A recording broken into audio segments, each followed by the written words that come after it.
Ахметов. Ахметов. Вы меня слышите, Ахметов? Ну, я вам еще раз говорю. Ну, не можете вы здесь развестись. Езжайте туда, где вы зарегистрировались.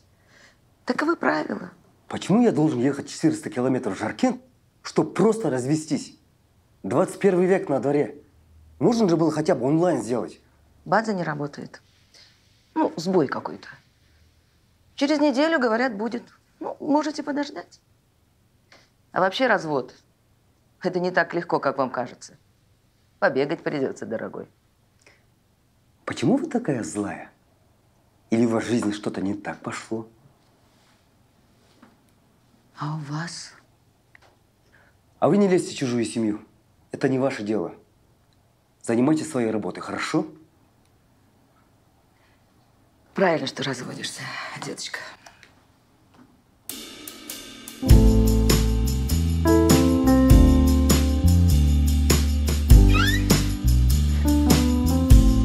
Кел бері, қара. Айттым ғой саған запаска жоқ деп. Сен асықтырмағанда, жаңағы ямаға түспей, уже бетонкада кетіп бара жататын едік. Тағы да мен кінәлі болдым ба? Мен сені кінәлап тұрмын ба не? Не айтып тұрсың? Машинаға жұмыс жасамасы таксимен кете берейікші. Машинам тұрғанда мен не үшін таксимен баруым керек?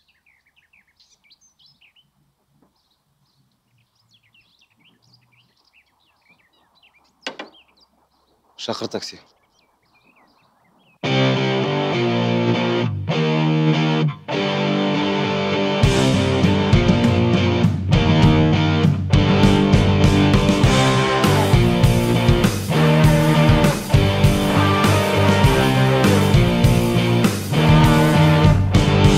Ашта бермеші, бір сөзін екі рет қайталай береді екенсің сенде. Қалайсың, сосед? Жаным, қалайсыңдар? Жақсы. Я көріш көрінбей кеттің ғой. Бірақ бой кішкентайлар и так та көрінбейді ғой. Не бұл? Дворын собраниясында көрініп тұратын еңдер, тыныштық па? Ажырасайын деп жатырмыз. Красавчик родной. Қатын қалай көндірді? Ей, жаным-ау, не болды? Ойлаймын, ортада бала бар ғой, баланы аямайсыңдар ма? Катя, бұларда бала жоқ. Бала жоқ? Онда жақсы болыпты ғой. Не, жақсы болыпты дегенде. Не ғой? Ажырасып атқандарың жаман, конечно, но ортада баланың жоқтығы жақсы да. Не ғой? Баланың жоқтығы жаман, но ажырасып жатқандарың жақсы. Так, сонда мен түсінбедім. Несі жақсы, несі жаман болды? Онда біз жүре берейік, аман есен ажырасып алыңдар. Жүрсің. Хабарласамыз, Дося. Айттым ғой мен саған бұлар ажырасады деп. Бәленің бәрі анау қорықтардан шығады. Түр айтып тұр, изменять еткен анау. Ой, ана сен қортыққа кім қарайды айналайын? Кел, мен Человек-паукпын. Ой, Альберт Сапарович, аған теуге болмайды ғой. Родной, айбетпе енді. Жақында сүндетке отырғызғанбыз енді, кішкене еркелеп жатқаны ғой. Дөңгелекке не болған? Көрмей тұрсың ба не? По пути болса бізбен бірге жүрсеңдерші. Біз Жаркент жаққа бара жатырмыз. Сендер қайда бара жатсыңдар? Біз де негізі Жаркентке бара жатқан едік. Ой, ажырасып жатырмыз дейді да. Еще қыдырып үлгерейін деп жатыр да бұлар. Біздің ЗАГС Жаркентте, регистрация сол жақта. Родной, сразу солай айтпайсың ба? Ой, жүріңдер бізбен как раз, жол серік боласыңдар. Иә. Кішкене өсектесеміз, көршілерді өсектейміз дегендей. Катя өлең айтып береді, мен би билеп берем. Жіберем ғой. Просто бензинге бір 10 мың теңге өсіңдер. Ей, ұялмайсың ба? 10 мың теңге деген нес? 30 мың деп айтсай? Не автобуспен барайын деп отырған жоқпыз ғой? Жоқ, рахмет, өзіміз барамыз. Айдос, келсейікші, такси алмай жатыр. Тезірек істі бітірейікші. А чё, мен қарсымын ба не? Хотя бы өмірінде бір рет болсын, я десем болады ғой.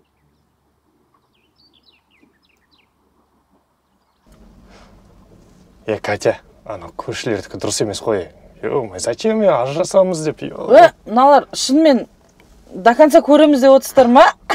Пранк Пранк, Бұл родной. киноны бар ғой, ютубтан емес, кәдімгі кинотеатрға барып, драйвпен, бауырларыңызбен, туған туысқанмен, отбасымен көретін кино ғой бұл.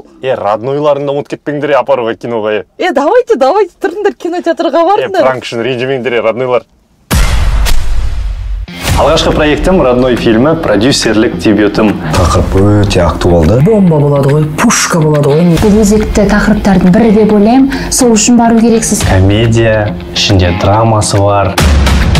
Ажырасам деп жатқан отбасылар ажыраспас бұрын міндетті түрде осы киноны көріңіздер. Мүмкін содан кейін ажыраспайсыздар. «Родной» фильмінің сценарийі тек қана арзан күлкі емес, комедия, ішінде драмасы бар, отбасылық құндылықтарды жастар тілінде әзілмен әдемілеп жеткізіп, әр көрерменге ой салатын фильм. Комедия, және де бұл комедияны шығаратын екі адам бар, біздің роднойлар, біздің көршілер, Сапар мен Катя. Өте қызықты персонаждар, мен қанша фильм көрдім, бірақ дәл осындай персонаждарды бұрын көрмегем. Дәл мен ғой мынау жаңағы Катя мен деген сияқты әйелдер өздерін көреді деген ойдамын. Әрине, кез келген киноны түсірген кезде оның бір айтар ой бар. Бұл кинода да ондай нәрсе бар. Жалпы қазір Дәл жер көлемі 9-шы орын болса, кеңдігінен ажырасудан да 9-шы орын екен. Сондықтан ол нәрсені біз қалай да болсын осы киномен біраз отбасылардың ажырасуын тоқтатып қаламыз деген ойдамын. Осы менің құрдастарым арасында болып жатқан көбісінен естимін осындай семьясындағы проблемалар жайлы, ажырасу жайлы. Сондықтан өзімде өте актуалды ғой, ойнауым керек, неге ойнамасқа деп шешім қабылдадым. Қазіргі таңда көптеген жас отбасылар тағдырдың сынақтарын көтере алмай, ажырасуға бел буып жатады. Ажырасуға бір себеп тауып жатқан жандар біздің фильмнен ажыраспауға 1000 себеп таба алады деп айта аламын. Бұл отбасылық фильмге бәрі бару керек деп ойлаймын. Неге? Себебі бұл біріншіден комедия, күліп қайтасыз. Екіншіден драма, жылап қайтасыз. Фильмнің жалпы мағаны, сценарийдің мағаны, басы бар, ортасы бар, аяғы бар. актерлік состав өте керемет. Өте талантты жігіттер, қыздар. Меніңше ондай актерлар сомдаған рөл, сомдаған кино жаман болмайды. Бастысы өзім қуаныштымын, шыны керек, осындай құрамда, осындай кинода бой көрсеткеніме. Жалпы фильмімізді арзан, сапасыз деп айта алмаймын. Себебі сценаристеріміз өте мықты. Қырғызстанның азаматтары «В поисках мамы», «Каникулы оффлайн» деген сияқты үлкен проекттерді жазып жүрген жігіттер. Режиссеріміз қырғыздың азаматы Бақыт Османқанов деген кісі. Ол кісіге де қатты риза болдым. Себебі әзілді түсінеді, драма жағында жақсы түсінеді. Ал оператор жайлы енді жай аты жөнін айтсам да жеткілікті деп ойлаймын. Азамат Тулатов. Біреулер тек ажырасудың ортасында деп ойлауы мүмкін фильм. Жоқ, туыс, дос, Сапардың мен достығына шын мәнінде бұл жерде риза боламын. Ондай достар шын мәнінде қазір аз. Біздің елдің, біздің жердің қандай кең екенін осы фильмде әдемі суреттеген. Міндетті түрде келіңіздер. Біз барлық қалада сіздермен бірге боламыз, бірге болуға тырысамыз, және де бізбен бір қатарда отырып киноны тамашалағандарыңызға біз қуанатын боламыз. Сондықтан баршаңызды 23 наурыз барлық Қазақстанның кинотеатрларынан көрсететін осындай тамаша комедия «Родной» фильміне шақырамыз. Осы киноны көруге шақырамын, өйткені берер тәрбиесі көп, берер дүниесі көп, соның бәрін сіздер бағалау керексіздер. «Родной» фильмі 23 наурыздан бастап еліміздің барлық кинотеатрларынан көрсететін болады. Бір қызығы, Рамазан айының 1-ші күнімен тұспа-тұс келіп тұр. Көптеген ағаларым, танитын продюсерлерім оразада шығуға қорықпайсың ба деген сұрақ қойған болатын маған. Біреу қорқытып айтатын, ойбуй, оразада кім барады киноға деп. Бірақ бір Аллам өзі қолдайды деп ойлаймын. Себебі біз ажыраспауға шақырып жатырмыз. Білуімше, Құдайдың ең ұнамайтын істерінің бірі ол ажырасу. Сондықтан Алланың өзі қолдап, прокатымыз мықты өтеді деген сенімдемін. Біздің «Родной» фильмімізді көргеннен кейін бір отбасы болса да ажырасамын деген ойын алып тастап, ажыраспаймыз, болды ары қарай бақытты өмір сүреміз десе, оның өзі біз үшін үлкен жеңіс.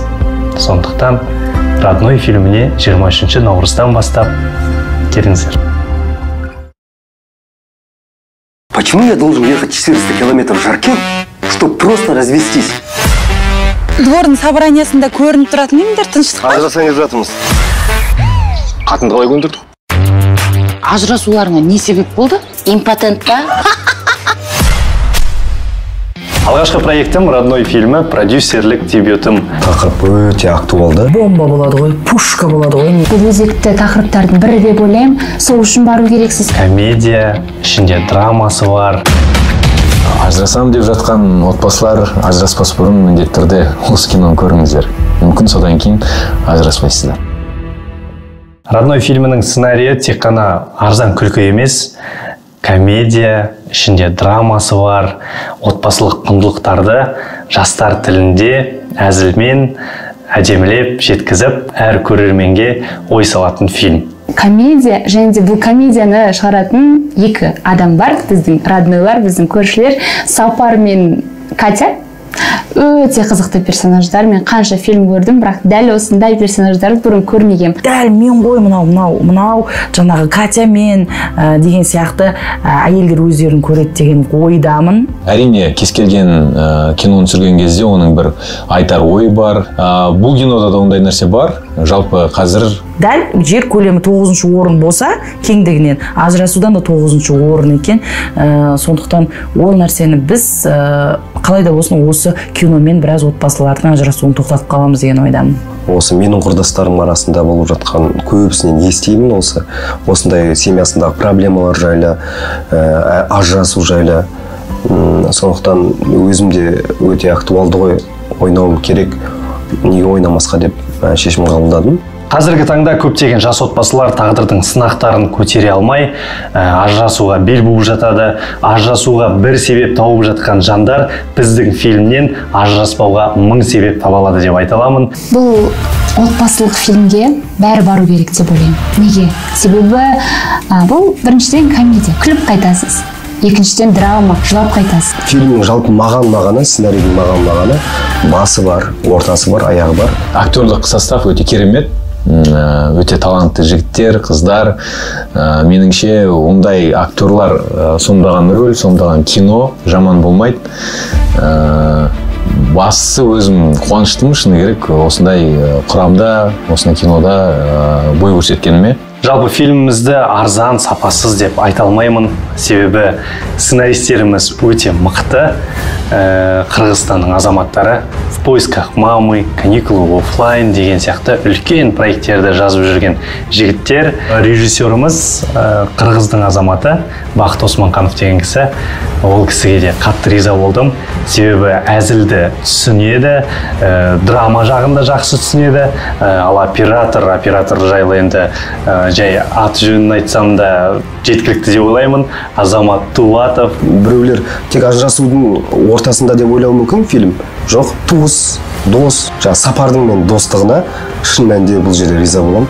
Ондай достар шын мәнінде қазір аз. Біздің елдің, біздің жердің қандай кең екенін осы фильмде әдемі суреттеген. Міндетті түрде келіңіздер. Біз барлық қалада сіздермен бірге боламыз, бірге болуға тырысамыз, және де бізбен бір қатарда отырып киноны тамашалағандарыңызға біз қуанатын боламыз. Сондықтан баршаңызды 23 наурыз барлық Қазақстанның кинотеатрларынан көрсететін осындай тамаша комедия «Родной» фильміне шақырамыз. Осы киноны көруге шақырамын, өйткені берер тәрбиесі көп, берер дүниесі көп, соның бәрін сіздер бағалау керексіздер. «Родной» фильмі 23 наурыздан бастап еліміздің барлық кинотеатрларынан көрсететін болады. Бір қызығы, Рамазан айының 1-ші күнімен тұспа-тұс келіп тұр.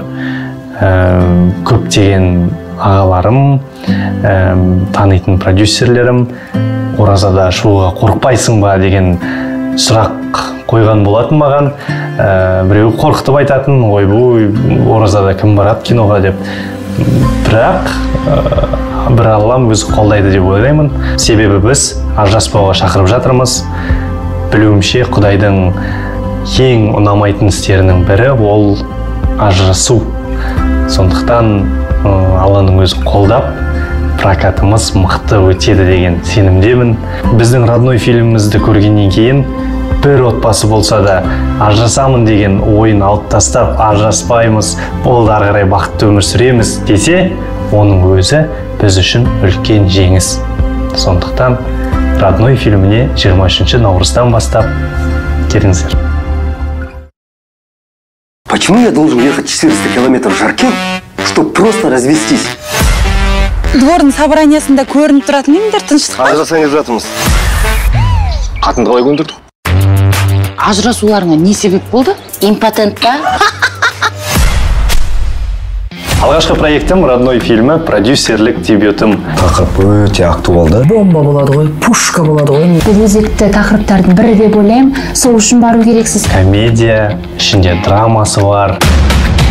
Ажырасам деп жатқан отбасылар ажыраспас бұрын міндетті түрде осы киноны көріңіздер. Мүмкін содан кейін ажыраспайсыздар. Родной фильмінің сценарийі тек қана арзан күлкі емес, комедия, ішінде драмасы бар, отбасылық құндылықтарды жастар тілінде әзілмен әдемілеп жеткізіп, әр көрерменге ой салатын фильм. Комедия, және де бұл комедияны шығаратын екі адам бар, біздің роднойлар, біздің көршілер, Сапар мен Катя.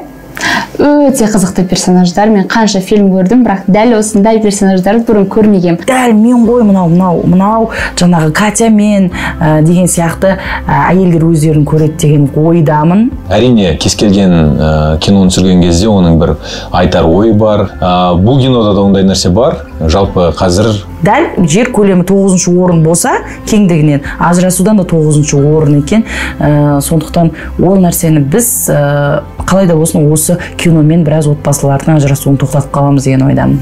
Осы менің құрдастарым арасында болып жатқан көбісінен естимін осындай семьясындағы проблемалар жайлы, ажырасу жайлы. Сондықтан өзімде өте актуалды ғой, ойнауым керек, неге ойнамасқа деп шешім қабылдадым. Қазіргі таңда көптеген жас отбасылар тағдырдың сынақтарын көтере алмай, ажырасуға бел буып жатады. Ажырасуға бір себеп тауып жатқан жандар біздің фильмнен ажыраспауға 1000 себеп таба алады деп айта аламын. Бұл отбасылық фильмге бәрі бару керек деп ойлаймын. Неге? Себебі бұл біріншіден комедия, күліп қайтасыз. Екіншіден драма, жылап қайтасыз. Фильмнің жалпы мағаны, сценарийдің мағаны, басы бар, ортасы бар, аяғы бар. Актерлік состав өте керемет. Өте талантты жігіттер, қыздар. Меніңше ондай актерлар сомдаған рөл, сомдаған кино жаман болмайды. Бастысы өзім қуаныштымын, шыны керек, осындай құрамда, осындай кинода бой көрсеткеніме. Жалпы фильмімізді арзан, сапасыз деп айта алмаймын, себебі сценаристеріміз өте мықты. Қырғызстанның азаматтары «В поисках мамы», «Каникулы офлайн» деген сияқты үлкен проекттерді жазып жүрген жігіттер. Режиссеріміз қырғыздың азаматы Бақыт Османқанов деген кісі. Ол кісіге де қатты риза болдым, себебі әзілді түсінеді, драма жағында жақсы түсінеді. Ал оператор жайлы енді жай ат жөнін айтсам да жеткілікті деп ойлаймын. Азамат Тулатов. Біреулер тек ажырасудың ортасында деп ойлауы мүмкін фильм. Жоқ, туыс, дос, Сапардың мен достығына шын мәнінде бұл жерде риза боламын. Ондай достар шын мәнінде қазір аз. Біздің елдің, біздің жердің қандай кең екенін осы фильмде әдемі суреттеген.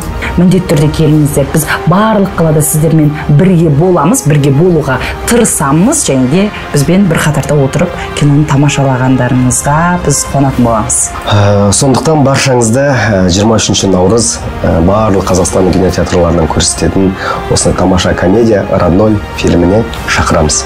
Осы киноны көруге шақырамын, өйткені берер тәрбиесі көп, берер дүниесі көп, соның бәрін сіздер бағалау керексіздер. «Родной» фильмі 23 наурыздан бастап еліміздің барлық кинотеатрларынан көрсететін болады. Бір қызығы, Рамазан айының бірінші күнімен тұспа-тұс келіп тұр.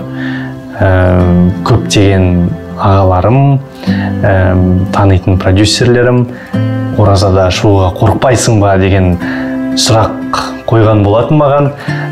Біреу қорқытып айтатын, ойбой, оразада кім барады киноға деп. Бірақ бір Аллам өзі қолдайды деп ойлаймын. Себебі біз ажыраспауға шақырып жатырмыз. Білуімше Құдайдың ең ұнамайтын істерінің бірі ол ажырасу. Сондықтан Алланың өзі қолдап, прокатымыз мықты өтеді деген сенімдемін. Біздің родной фильмімізді көргеннен кейін бір отбасы болса да ажырасамын деген ойын алып тастап, ажыраспаймыз, болды ары қарай бақытты өмір сүреміз десе, оның өзі біз үшін үлкен жеңіс. Сондықтан родной фильміне 23 наурыздан бастап келіңіздер. Почему я должен ехать 400 километров в Жаркент, чтобы просто развестись? Двордың собраниясында көрініп тұратын емдер тыныштық. Ажырасаңыз жатырмыз. Қатынды қалай көндірдік? Ажырасуларыңа не себеп болды? Импотент па? Алғашқы проектім родной фильмі, продюсерлік дебютым. Тақырып өте актуалды. Бомба болады ғой, пушка болады ғой. Бұл өзекті тақырыптардың бірі деп ойлаймын. Сол үшін бару керексіз. Комедия, ішінде драмасы бар. Ажырасам деп жатқан отбасылар ажыраспас бұрын міндетті түрде осы киноны көріңіздер. Мүмкін содан кейін ажыраспайсыздар. Родной фильмінің сценарийі тек қана арзан күлкі емес, комедия, ішінде драмасы бар, отбасылық құндылықтарды жастар тілінде әзілмен әдемілеп жеткізіп, әр көрерменге ой салатын фильм. Комедия, және де бұл комедияны шығаратын екі адам бар, біздің роднойлар, біздің көршілер, Сапар мен Катя.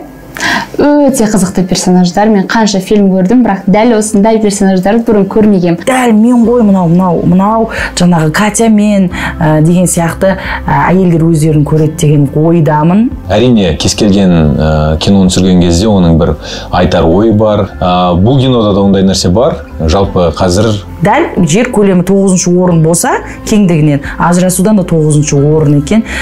Сондықтан ол нәрсені біз қалай да болсын осы киномен біраз отбасылардың ажырасуын тоқтатып қаламыз деген ойдамын. Осы менің құрдастарым арасында болып жатқан көбісінен естимін осындай семьясындағы проблемалар жайлы, ажырасу жайлы. Сондықтан өзімде өте актуалды ғой, ойнауым керек, неге ойнамасқа деп шешім қабылдадым.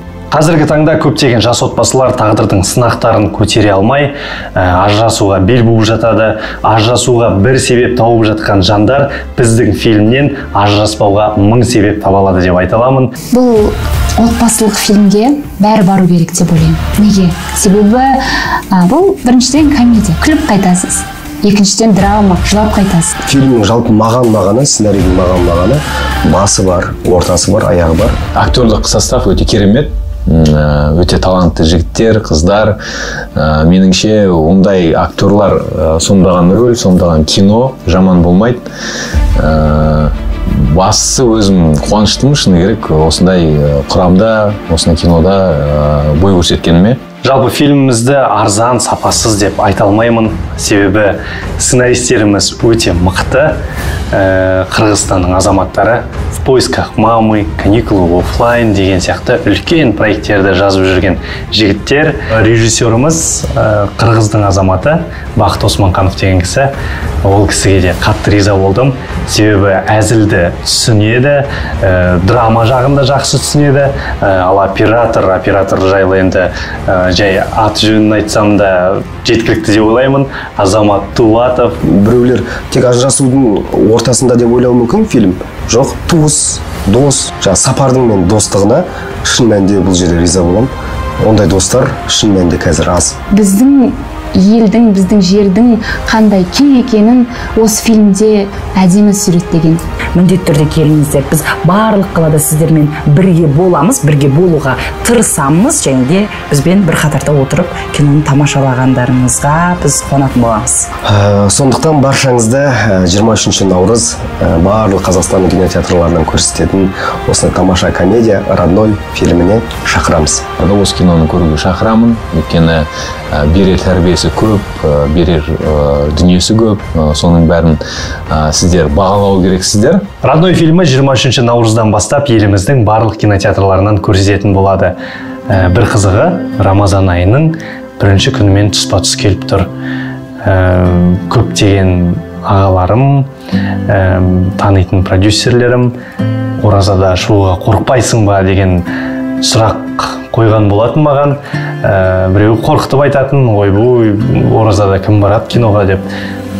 Бірақ бір Аллам өзі қолдайды деп ойлаймын. Себебі біз ажыраспауға шақырып жатырмыз. Білуімше, Құдайдың ең ұнамайтын істерінің бірі ол ажырасу. Сондықтан Алланың өзі қолдап, прокатымыз мықты өтеді деген сенімдемін. Біздің родной фильмімізді көргеннен кейін бір отбасы болса да ажырасамын деген ойын алып тастап, ажыраспаймыз, болды ары қарай бақытты өмір сүреміз десе, оның өзі біз үшін үлкен жеңіс. Сондықтан родной фильміне 23 наурыздан бастап келіңіздер. Почему я должен ехать 400 километров в Жаркент, чтобы просто развестись? Двордың собраниясында көрініп тұратын немдер тыныштық па? Ажырасаңыз жатырмыз.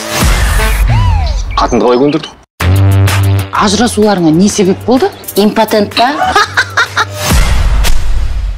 Алғашқы проектім родной фильмі, продюсерлік дебютым. Тақырып өте актуалды. Бомба болады ғой, пушка болады ғой. Бұл өзекті тақырыптардың бірі деп ойлаймын. Сол үшін бару керексіз. Комедия, ішінде драмасы бар. Ажырасам деп жатқан отбасылар ажыраспас бұрын міндетті түрде осы киноны көріңіздер. Мүмкін содан кейін ажыраспайсыздар. Родной фильмінің сценарийі тек қана арзан күлкі емес, комедия, ішінде драмасы бар, отбасылық құндылықтарды жастар тілінде әзілмен әдемілеп жеткізіп, әр көрерменге ой салатын фильм. Комедия, және де бұл комедияны шығаратын екі адам бар, біздің роднойлар, біздің көршілер, Сапар мен Катя. Өте қызықты персонаждар. Мен қанша фильм көрдім, бірақ дәл осындай персонаждарды бұрын көрмегем. Дәл мен ғой мынау жаңағы Катя мен деген сияқты әйелдер өздерін көреді деген ойдамын. Әрине, кез келген киноны түсірген кезде оның бір айтар ойы бар. Бұл кинода да ондай нәрсе бар. Жалпы қазір дәл жер көлемі 9-шы орын болса, кеңдігінен ажырасудан да 9-шы орын екен.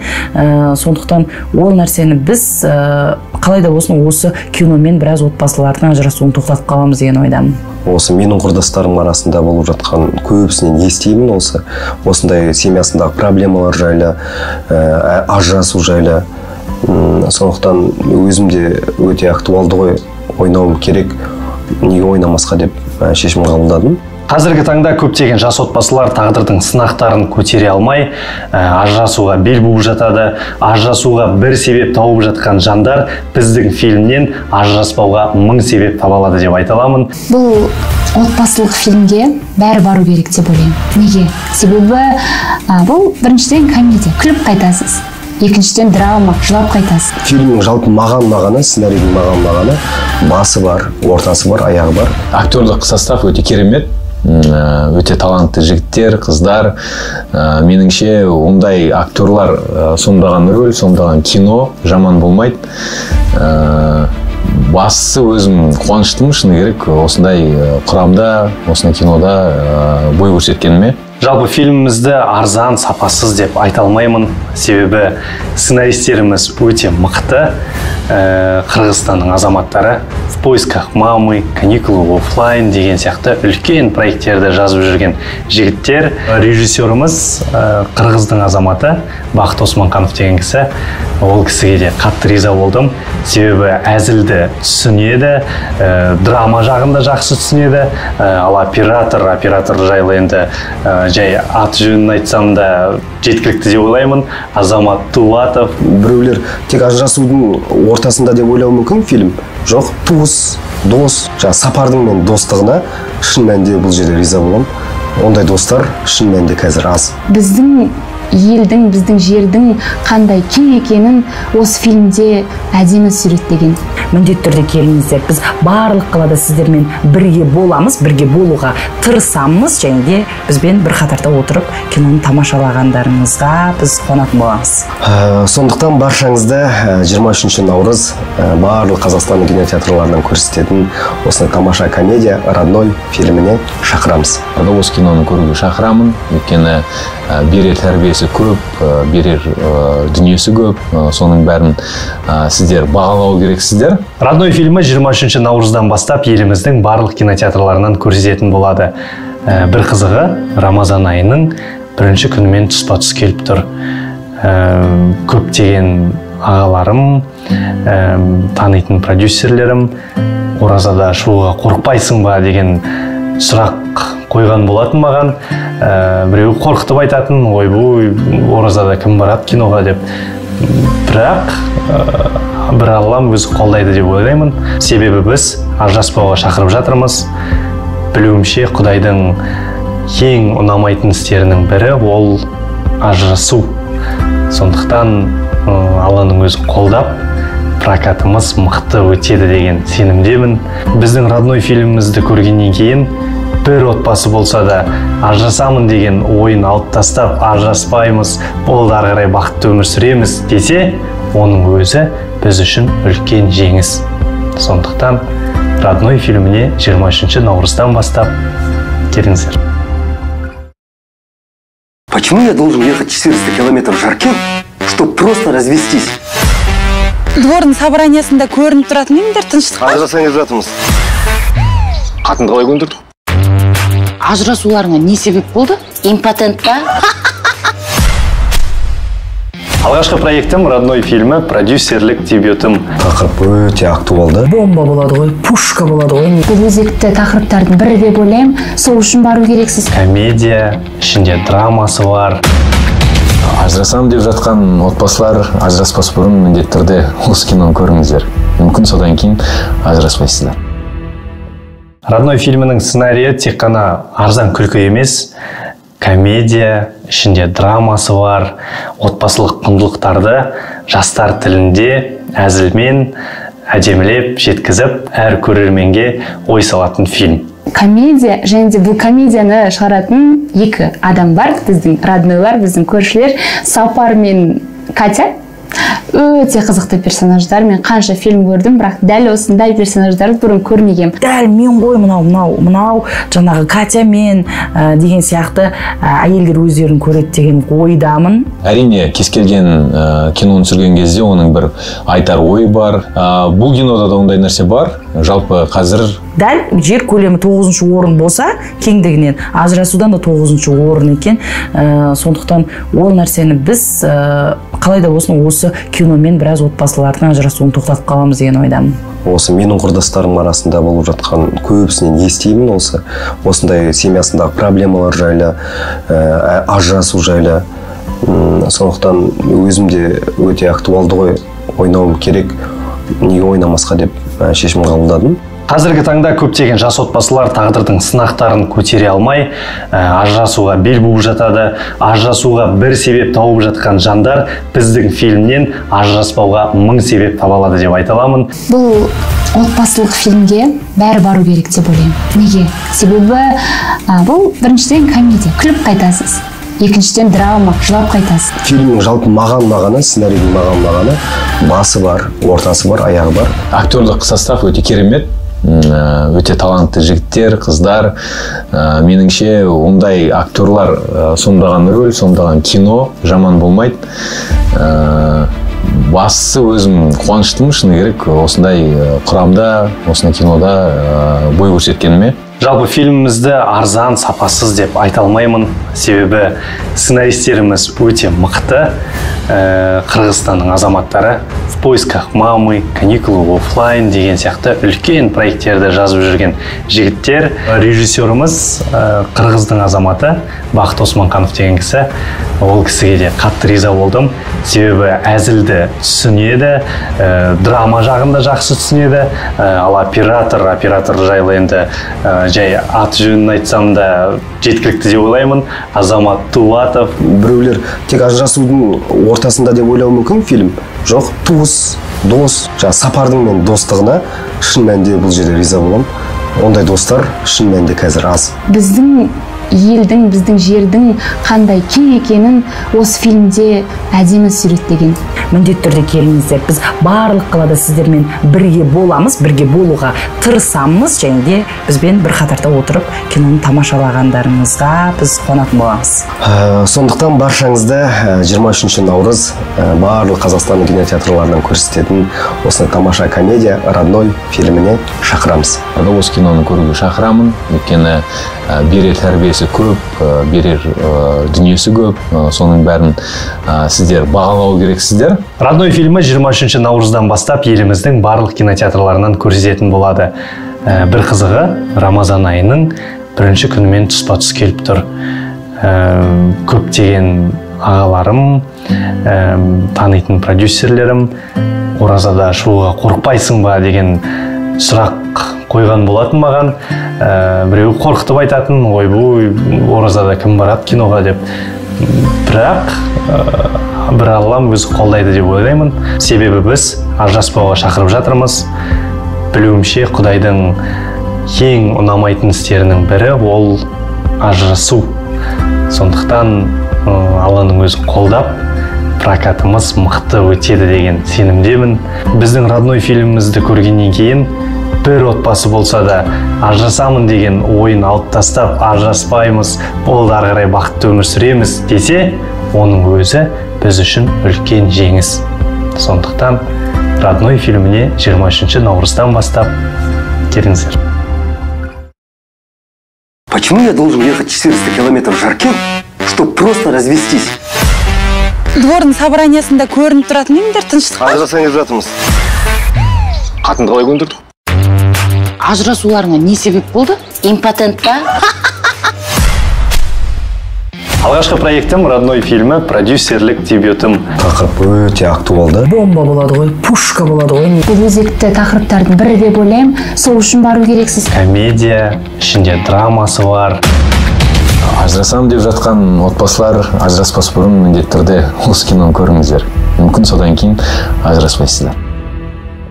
«Родной» фильмінің сценарийі тек қана арзан күлкі емес, комедия, ішінде драмасы бар, отбасылық құндылықтарды жастар тілінде әзілмен әдемілеп жеткізіп, әр көрерменге ой салатын фильм. Комедия, және де бұл комедияны шығаратын екі адам бар, біздің роднойлар, біздің көршілер, Сапар мен Катя.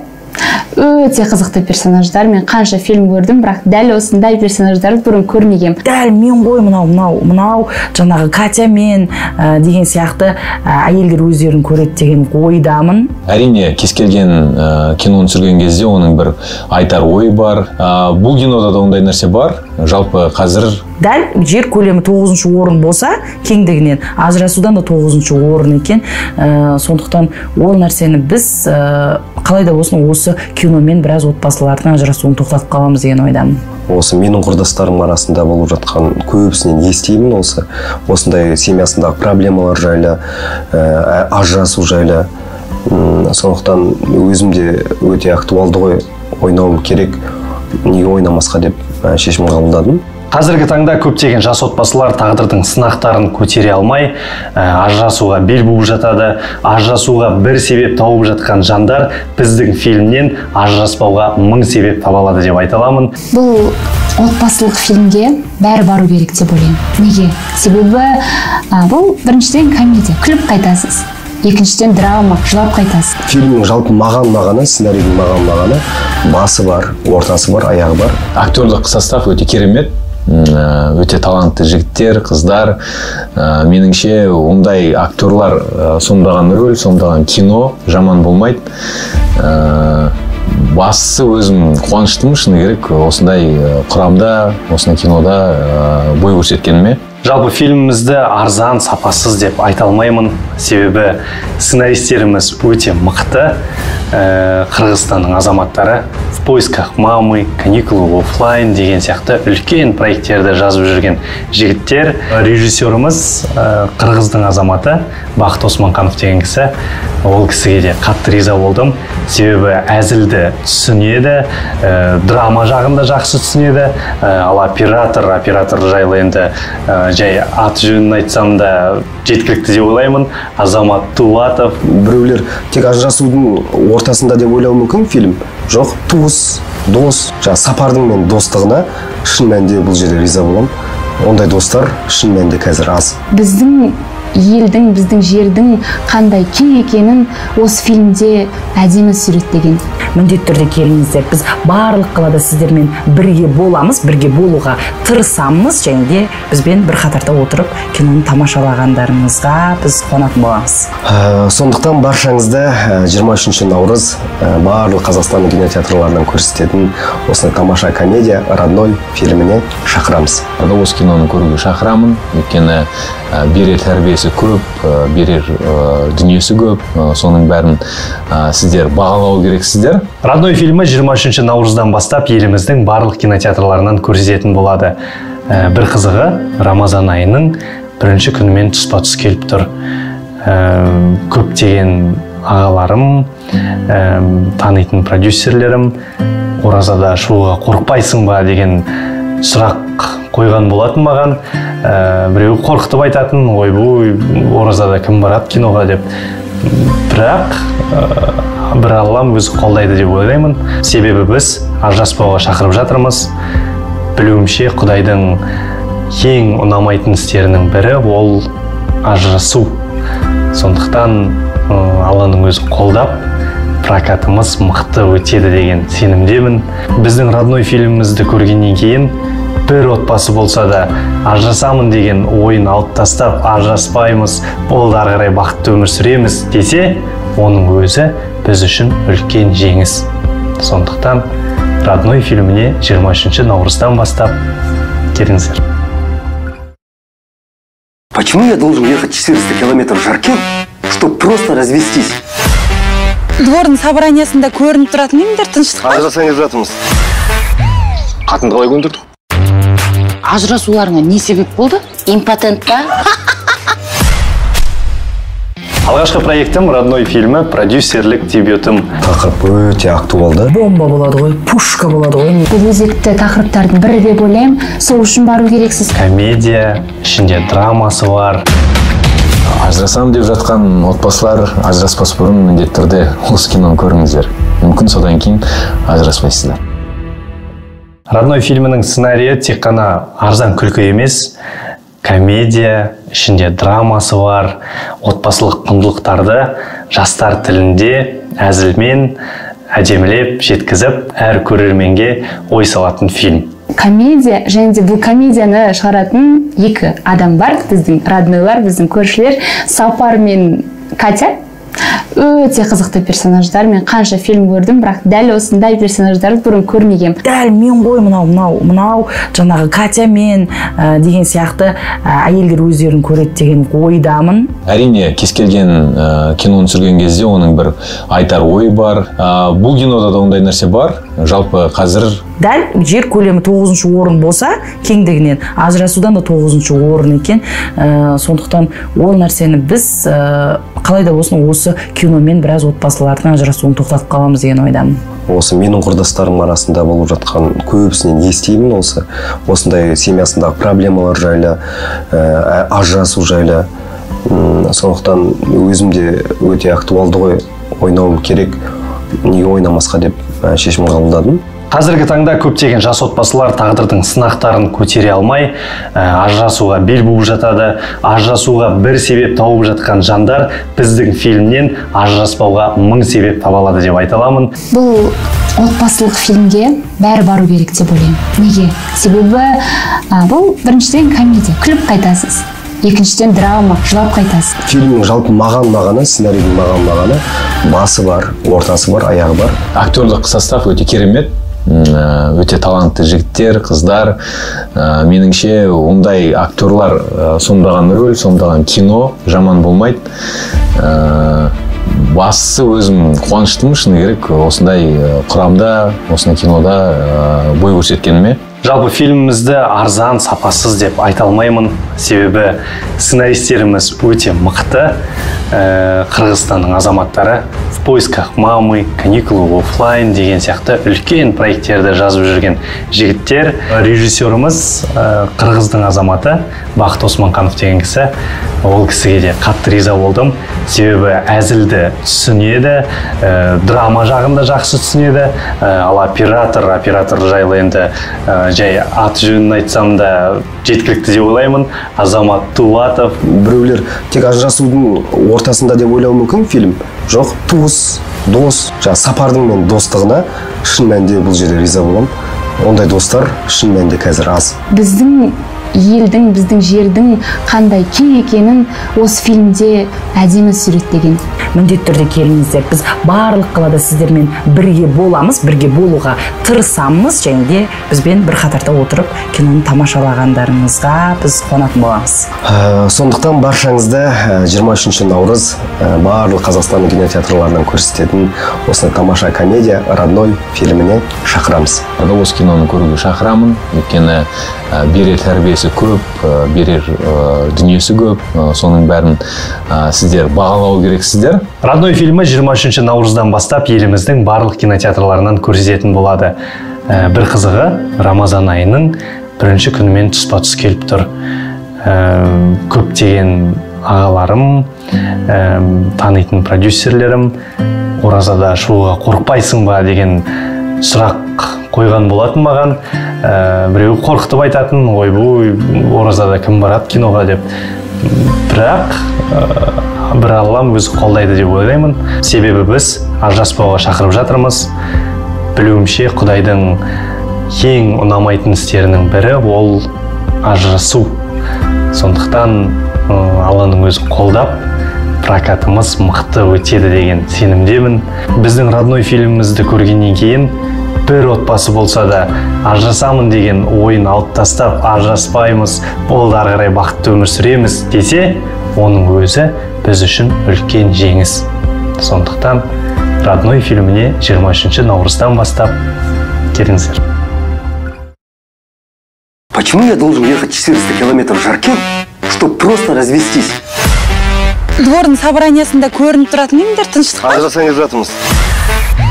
Қатынды қалай көндірді? Ажырасуларыңа не себеп болды? Импотент па? Алғашқы проектім «Родной» фильмі продюсерлік дебютым. Тақырып өте актуалды. Бомба болады ғой, пушка болады ғой. Бұл өзекті тақырыптардың бірі деп ойлаймын, сол үшін бару керексіз. Комедия, ішінде драмасы бар. Ажырасам деп жатқан отбасылар ажыраспас бұрын міндетті түрде осы киноны көріңіздер.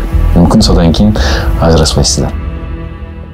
«Родной» фильмінің сценарийі тек қана арзан күлкі емес, комедия, ішінде драмасы бар, отбасылық құндылықтарды жастар тілінде әзілмен әдемілеп жеткізіп, әр көрерменге ой салатын фильм. Комедия, және де бұл комедияны шығаратын екі адам бар, біздің роднойлар, біздің көршілер, Сапар мен Катя. Өте қызықты персонаждар. Мен қанша фильм көрдім, бірақ дәл осындай персонаждарды бұрын көрмегем. Дәл мен ғой мынау жаңағы Катя мен деген сияқты әйелдер өздерін көреді деген ойдамын. Әрине, кез келген киноны түсірген кезде оның бір айтар ойы бар. Бұл кинода да ондай нәрсе бар. Жалпы қазір дәл жер көлемі 9-шы орын болса, кеңдігінен ажырасудан да 9-шы орын екен. Сондықтан ол нәрсені біз қалайда болсын осы киномен біраз отбасылардың ажырасуын тоқтатып қаламыз деген ойдамын. Осы менің құрдастарым арасында болып жатқан көбісінен естимін осындай семьясындағы проблемалар жайлы, ажырасу жайлы. Сондықтан өзімде өте актуалды ғой, ойнауым керек, неге ойнамасқа деп шешім қабылдадым. Қазіргі таңда көптеген жас отбасылар тағдырдың сынақтарын көтере алмай, ажырасуға бел буып жатады. Ажырасуға бір себеп тауып жатқан жандар біздің фильмнен ажыраспауға 1000 себеп таба алады деп айта аламын. Бұл отбасылық фильмге бәрі бару керек деп ойлаймын. Неге? Себебі бұл біріншіден комедия, күліп қайтасыз. екіншіден драма, жылап қайтасың. Фильмнің жалпы маған сценарийдің маған басы бар, ортасы бар, аяғы бар. Актерлік состав өте керемет, өте талантты жігіттер, қыздар. Меніңше ондай актерлар сомдаған рөл, сомдаған кино жаман болмайды. Бастысы өзім қуаныштымын, шыны керек, осындай құрамда, осындай кинода бой көрсеткеніме. Жалпы фильмімізді арзан, сапасыз деп айта алмаймын, себебі сценаристеріміз өте мықты. Қырғызстанның азаматтары «В поисках мамы», «Каникулы офлайн» деген сияқты үлкен проекттерді жазып жүрген жігіттер. Режиссеріміз қырғыздың азаматы Бақыт Османқанов деген кісі. Ол кісіге де қатты риза болдым, себебі әзілді түсінеді, драма жағында жақсы түсінеді.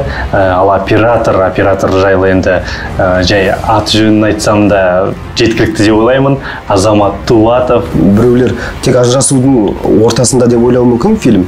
Жоқ, туыс, дос, сапардың мен достығына шын мәнінде бұл жерде риза боламын.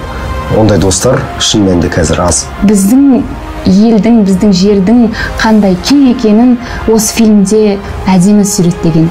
Міндетті түрде келіңіздер. Біз барлық қалада сіздермен бірге боламыз, бірге болуға тырысамыз, және де бізбен бір қатарда отырып киноны тамашалағандарыңызға біз қуанатын боламыз.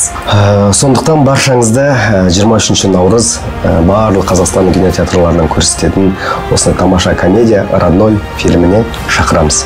Осы киноны көруге шақырамын, өйткені берер тәрбиесі көп, берер дүниесі көп, соның бәрін сіздер бағалау керексіздер. «Родной» фильмі 23 наурыздан бастап еліміздің барлық кинотеатрларынан көрсететін болады. Бір қызығы, Рамазан айының бірінші күнімен тұспа-тұс келіп тұр. Көптеген ағаларым, танитын продюсерлерім оразада шығуға қорықпайсың ба деген сұрақ қойған болатын маған. Біреу қорқытып айтатын, ойбай, оразада кім барады киноға деп. Бірақ бір Аллам өзі қолдайды деп ойлаймын. Себебі біз ажыраспауға шақырып жатырмыз. Білуімше, Құдайдың ең ұнамайтын істерінің бірі ол ажырасу. Сондықтан Алланың өзі қолдап, прокатымыз мықты өтеді деген сенімдемін. Біздің «Родной» фильмімізді көргеннен кейін бір отбасы болса да ажырасамын деген ойын алып тастап, ажыраспаймыз, болды ары қарай бақытты өмір сүреміз десе, оның өзі біз үшін үлкен жеңіс. Сондықтан «Родной» фильміне 23 наурыздан бастап келіңіздер. Почему я должен ехать 400 километров в Жаркент, чтобы просто развестись? Двордың собраниясында көрініп тұратын емдер тыныштық па? Ажырасаңыз жатырмыз. Қатынды қалай көндірді?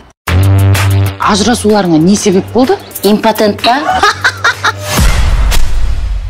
Алғашқы проектім «Родной» фильмі, продюсерлік дебютым. Тақырып өте актуалды. Бомба болады ғой, пушка болады ғой. Бұл өзекті тақырыптардың бірі деп ойлаймын, сол үшін бару керексіз. Комедия, ішінде драмасы бар.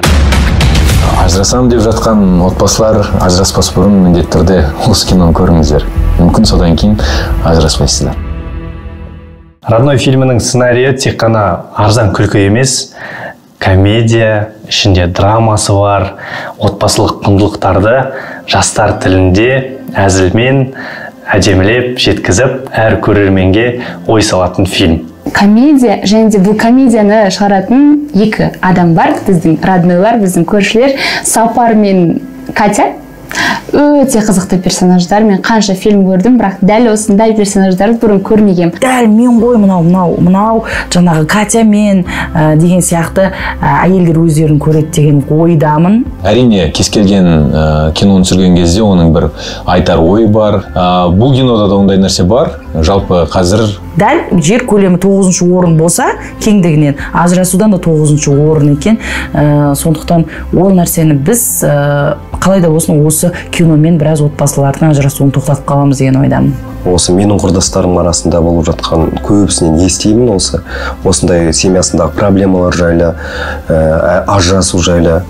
Сондықтан өзімде өте актуалды ғой, ойнауым керек, неге ойнамасқа деп шешім қабылдадым. Қазіргі таңда көптеген жас отбасылар тағдырдың сынақтарын көтере алмай, ажырасуға бел буып жатады. Ажырасуға бір себеп тауып жатқан жандар біздің фильмнен ажыраспауға мың себеп таба алады деп айта аламын. Бұл отбасылық фильмге бәрі бару керек деп ойлаймын. Неге? Себебі бұл біріншіден комедия, күліп қайтасыз. Екіншіден драма, жылап қайтасыз. Фильмнің жалпы маған-мағаны, сценарийдің маған-мағаны басы бар, ортасы бар, аяғы бар. Актерлық состав өте керемет. Өте талантты жігіттер, қыздар. Меніңше ондай актерлар сомдаған рөл, сомдаған кино жаман болмайды. Бастысы өзім қуаныштымын, шыны керек, осындай құрамда, осындай кинода бой көрсеткеніме. Жалпы фильмімізді арзан, сапасыз деп айта алмаймын. Себебі сценаристеріміз өте мықты. Қырғызстанның азаматтары «В поисках мамы», «Каникулы офлайн» деген сияқты үлкен проекттерді жазып жүрген жігіттер. Режиссеріміз қырғыздың азаматы Бақыт Османқанов деген кісі. Ол кісіге де қатты риза болдым. Себебі әзілді түсінеді, драма жағында жақсы түсінеді. Ал оператор жайлы енді жай аты жөнін айтсам да жеткілікті деп ойлаймын. Азамат Тулатов. Біреулер тек ажырасудың ортасында деп ойлауы мүмкін фильм. Жоқ, туыс, дос, сапардың мен достығына шын мәнінде бұл жерде риза боламын. Ондай достар шын мәнінде қазір аз. Біздің елдің, біздің жердің қандай кең екенін осы фильмде әдемі суреттеген. Міндетті түрде келіңіздер. Біз барлық қалада сіздермен бірге боламыз, бірге болуға тырысамыз, және де бізбен бір қатарда отырып киноны тамашалағандарыңызға біз қуанатын боламыз. Сондықтан баршаңызды 23 наурыз барлық Қазақстанның кинотеатрларынан көрсететін осындай тамаша комедия «Родной» фильміне шақырамыз. Осы киноны көруге шақырамын, өйткені берер тәрбиесі көп, берер дүниесі көп, соның бәрін сіздер бағалау керексіздер. «Родной» фильмі 23 наурыздан бастап еліміздің барлық кинотеатрларынан көрсететін болады. Бір қызығы, Рамазан айының бірінші күнімен тұспа-тұс келіп тұр. Көптеген ағаларым, танитын продюсерлерім оразада шығуға қорықпайсың ба деген сұрақ қойған болатын маған. Біреу қорқытып айтатын, ойбай, оразада кім барады киноға деп. Бірақ бір Аллам өзі қолдайды деп ойлаймын. Себебі біз ажыраспауға шақырып жатырмыз. Білуімше, Құдайдың ең ұнамайтын істерінің бірі ол ажырасу.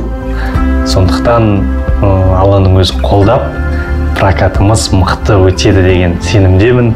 Біздің «Родной» фильмімізді көргеннен кейін бір отбасы болса да ажырасамын деген ойын алып тастап, ажыраспаймыз, болды ары қарай бақытты өмір сүреміз десе, оның өзі біз үшін үлкен жеңіс. Сондықтан «Родной» фильміне 23 наурыздан бастап келіңіздер. Почему я должен ехать 400 километров Жаркент, чтобы просто развестись? Двордың собраниясында көрініп тұратын емдер тыныштық па? Ажырасайын деп жатырмыз. Қатынды қалай көндірді? Ажырасуларыңа не себеп болды? Импотент па?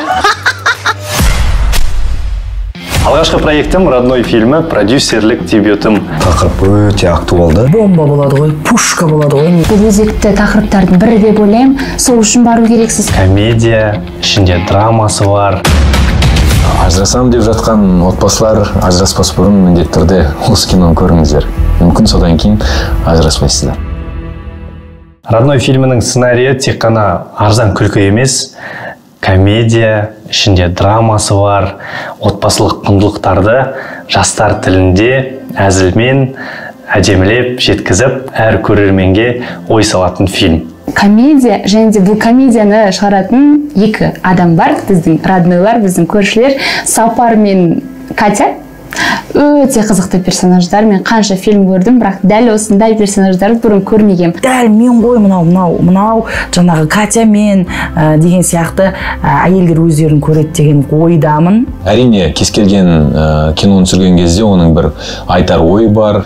Бұл кинода да ондай нәрсе бар. жалпы қазір дәл жер көлемі 9-шы орын болса, кеңдігінен ажырасудан да 9-шы орын екен. Сондықтан ол нәрсені біз қалайда болсын осы киномен біраз отбасылардың ажырасуын тоқтатып қаламыз деген ойдамын.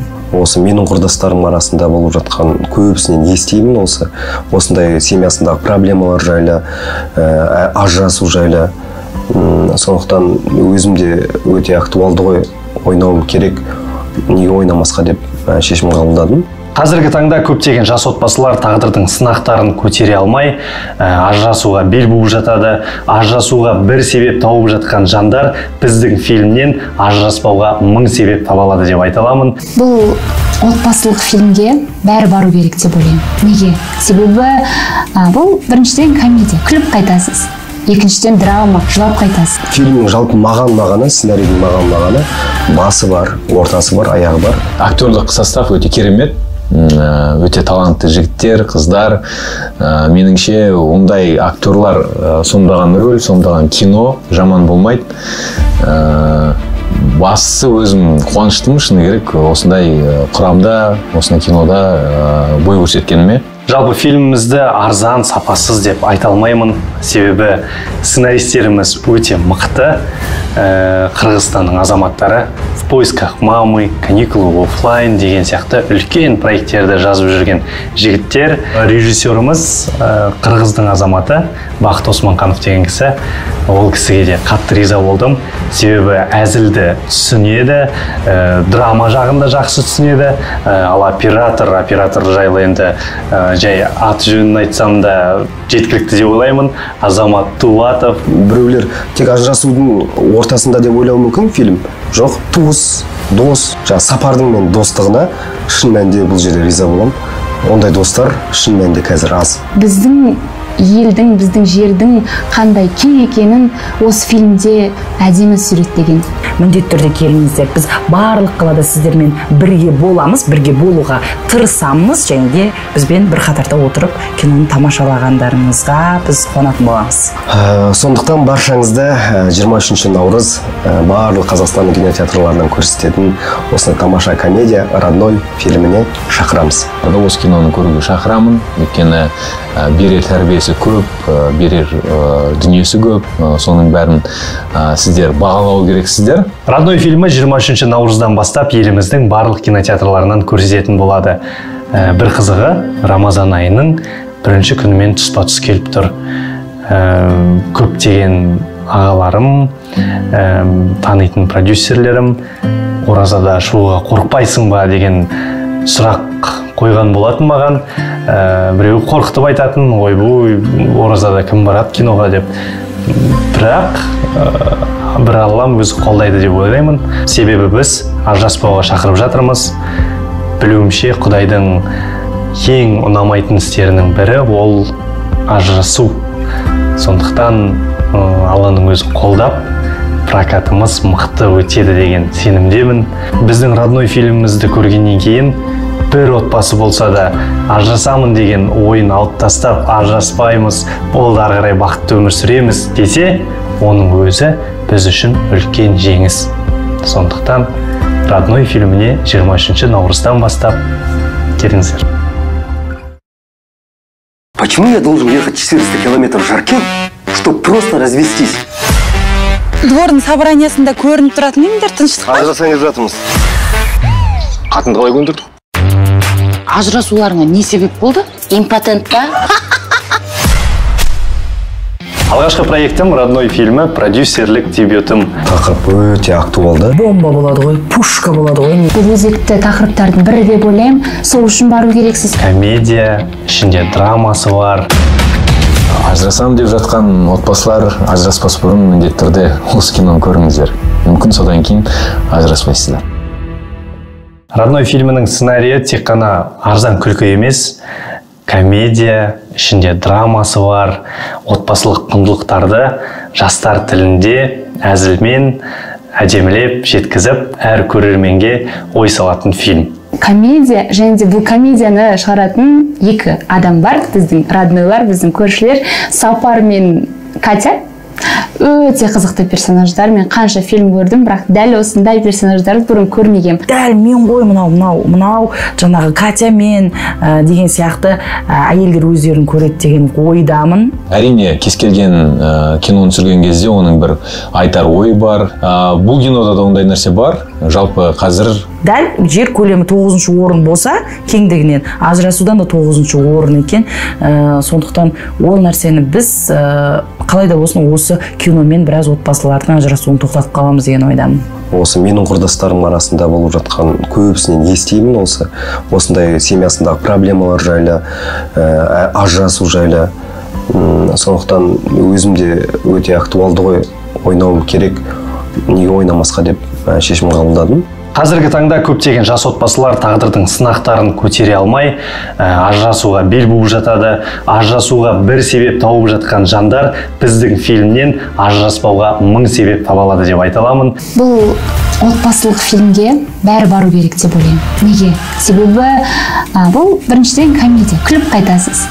Екіншіден драма, жылап қайтасыз. Фильмнің жалпы мағаны, сценарийдің мағаны, басы бар, ортасы бар, аяғы бар. Актерлік состав өте керемет. Өте талантты жігіттер, қыздар. Меніңше ондай актерлар сомдаған рөл, сомдаған кино жаман болмайды.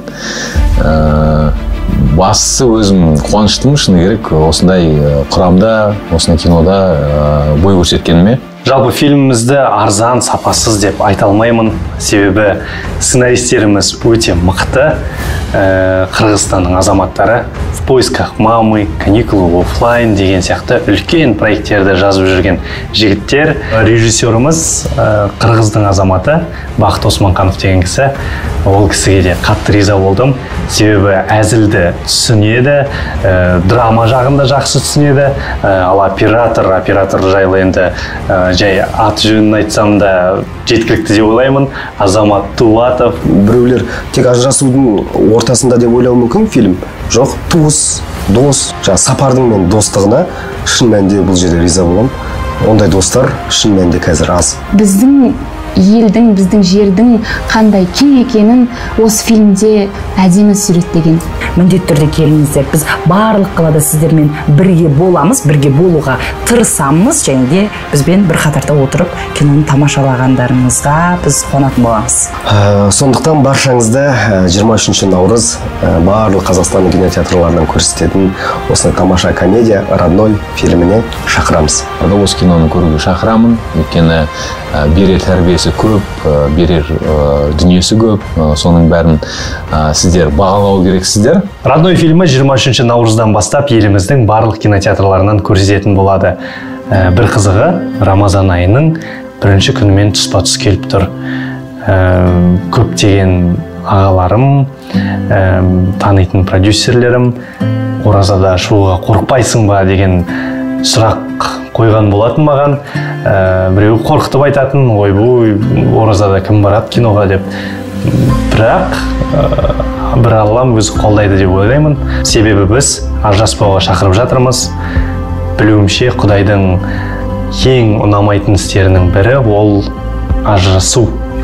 Сондықтан Алланың өзі қолдап, прокатымыз мықты өтеді деген сенімдемін. Біздің «Родной» фильмімізді көргеннен кейін бір отбасы болса да ажырасамын деген ойын алып тастап, ажыраспаймыз, ол ары қарай бақытты өмір сүреміз десе, оның өзі біз үшін үлкен жеңіс. Сондықтан «Родной» фильміне 23 наурыздан бастап келіңіздер.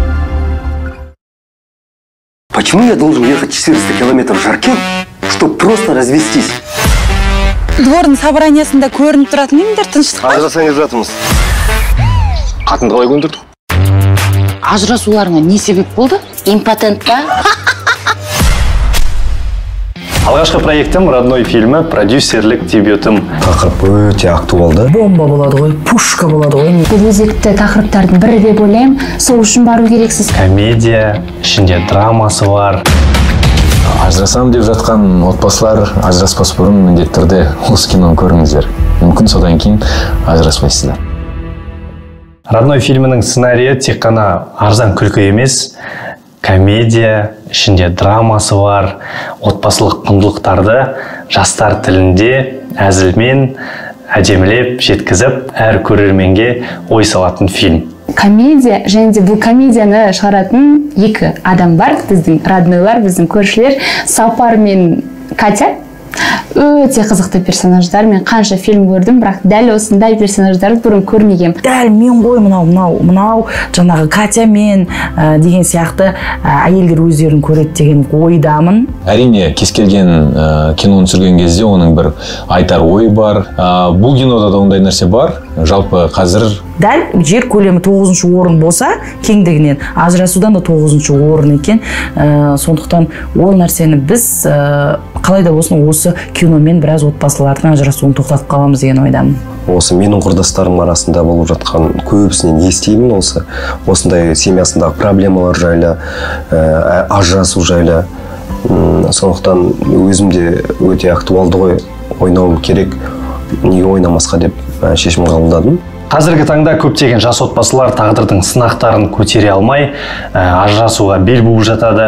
Ажырасуға бір себеп тауып жатқан жандар біздің фильмнен ажыраспауға мың себеп таба алады деп айта аламын. Бұл отбасылық фильмге бәрі бару керек деп ойлаймын. Неге? Себебі бұл біріншіден комедия, күліп қайтасыз. Екіншіден драма, жылап қайтасыз. Фильмнің жалпы мағаны, сценарийдің мағаны, басы бар, ортасы бар, аяғы бар. Актерлік состав өте керемет. Өте талантты жігіттер, қыздар. Меніңше ондай актерлар сомдаған рөл, сомдаған кино жаман болмайды.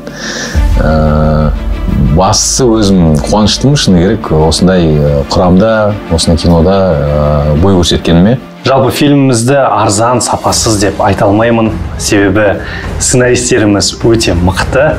Қырғызстанның азаматтары «В поисках мамы», «Каникулы в офлайн» деген сияқты үлкен проекттерді жазып жүрген жігіттер. Режиссеріміз қырғыздың азаматы Бақыт Османқанов деген кісі. Ол кісіге де қатты риза болдым. Себебі әзілді түсінеді, драма жағында жақсы түсінеді. Ал оператор жайлы енді жай аты жөнін айтсам да жеткілікті деп ойлаймын. Азамат Тулатов. Біреулер тек ажырасудың ортасында деп ойлауы мүмкін фильм. Жоқ, туыс, дос, Сапардың мен достығына шын мәнінде бұл жерде риза боламын. Ондай достар шын мәнінде қазір аз. Біздің елдің, біздің жердің қандай кең екенін осы фильмде әдемі суреттеген.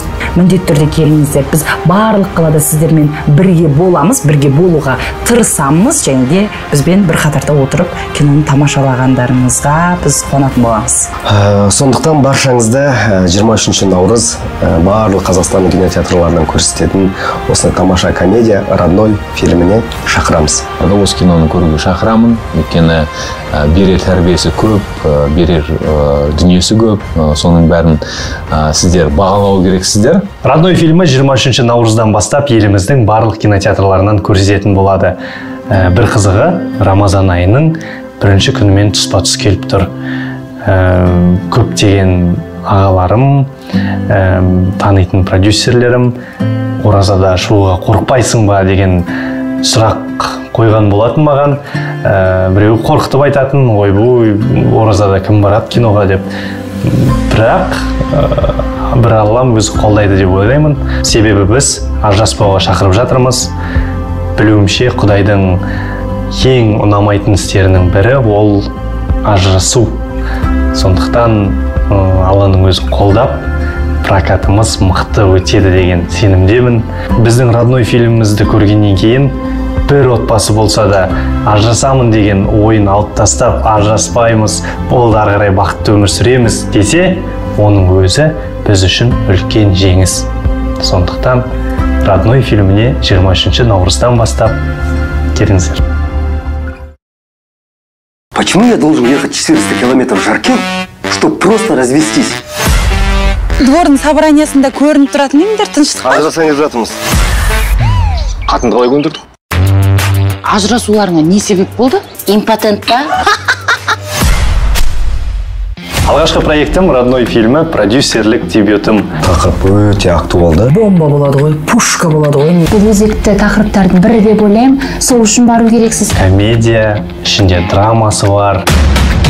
Ажырасам деп жатқан отбасылар ажыраспас бұрын міндетті түрде осы киноны көріңіздер. Мүмкін содан кейін ажыраспайсыздар. Родной фильмінің сценарийі тек қана арзан күлкі емес, комедия, ішінде драмасы бар, отбасылық құндылықтарды жастар тілінде әзілмен әдемілеп жеткізіп, әр көрерменге ой салатын фильм. Комедия, және де бұл комедияны шығаратын екі адам бар, біздің роднойлар, біздің көршілер, Сапар мен Катя. Өте қызықты персонаждар. Мен қанша фильм көрдім, бірақ дәл осындай персонаждарды бұрын көрмегем. Дәл мен ғой мынау жаңағы Катя мен деген сияқты әйелдер өздерін көреді деген ойдамын. Әрине, кез келген киноны түсірген кезде оның бір айтар ой бар. Бұл кинода да ондай нәрсе бар. Жалпы қазір дәл жер көлемі 9-шы орын болса, кеңдігінен ажырасудан да 9-шы орын екен. Сондықтан ол нәрсені біз қалай да болсын осы киномен біраз отбасылардың ажырасуын тоқтатып қаламыз деген ойдамын. Осы менің құрдастарым арасында болып жатқан көбісінен естимін осындай семьясындағы проблемалар жайлы, ажырасу жайлы.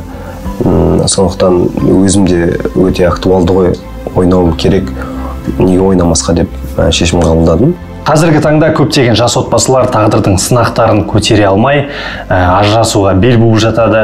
Ажырасуға бір себеп тауып жатқан жандар біздің фильмнен ажыраспауға мың себеп таба алады деп айта аламын. Бұл отбасылық фильмге бәрі бару керек деп ойлаймын. Неге? Себебі бұл біріншіден комедия, күліп қайтасыз. Екіншіден драма, жылап қайтасыз. Фильмнің жалпы мағаны, сценарийдің мағаны, басы бар, ортасы бар, аяғы бар. Актерлік состав өте керемет. Өте талантты жігіттер, қыздар. Меніңше ондай актерлар сомдаған рөл, сомдаған кино жаман болмайды. Бастысы өзім қуаныштымын, шыны керек, осындай құрамда, осындай кинода бой көрсеткеніме. Жалпы фильмімізді арзан, сапасыз деп айта алмаймын, себебі сценаристеріміз өте мықты. Қырғызстанның азаматтары «В поисках мамы», «Каникулы офлайн» деген сияқты үлкен проекттерді жазып жүрген жігіттер. Режиссеріміз қырғыздың азаматы Бақыт Османқанов деген кісі. Ол кісіге де қатты риза болдым, себебі әзілді түсінеді, драма жағында жақсы түсінеді. Ал оператор жайлы енді жай аты жөнін айтсам да жеткілікті деп ойлаймын. Азамат Тулатов. Біреулер тек ажырасудың ортасында деп ойлауы мүмкін фильм. Жоқ, туыс, дос. Сапардың мен достығына шын мәнінде бұл жерде риза боламын. Ондай достар шын мәнінде қазір аз. Біздің елдің, біздің жердің қандай кең екенін осы фильмде әдемі суреттеген. Міндетті түрде келіңіздер. Біз барлық қалада сіздермен бірге боламыз, бірге болуға тырысамыз, және де бізбен бір қатарда отырып киноны тамашалағандарыңызға біз қуанатын боламыз. Сондықтан баршаңызды 23 наурыз барлық Қазақстанның кинотеатрларынан көрсететін осындай тамаша комедия «Родной» фильміне шақырамыз. Осы киноны көруге шақырамын, өйткені берер тәрбиесі көп, берер дүниесі көп, соның бәрін сіздер бағалау керексіздер. «Родной» фильмі 23 наурыздан бастап еліміздің барлық кинотеатрларынан көрсететін болады. Бір қызығы Рамазан айының бірінші күнімен тұспа-тұс келіп тұр. Көптеген ағаларым, танитын продюсерлерім оразада шығуға қорықпайсың ба деген сұрақ қойған болатын маған. Біреу қорқытып айтатын, ойбой, оразада кім барады киноға деп. Бірақ бір Аллам өзі қолдайды деп ойлаймын. Себебі біз ажыраспауға шақырып жатырмыз. Білуімше Құдайдың ең ұнамайтын істерінің бірі ол ажырасу. Сондықтан Алланың өзі қолдап, прокатымыз мықты өтеді деген сенімдемін. Біздің «Родной» фильмімізді көргеннен кейін бір отбасы болса да ажырасамын деген ойын алып тастап, ажыраспаймыз, болды ары қарай бақытты өмір сүреміз десе, оның өзі біз үшін үлкен жеңіс.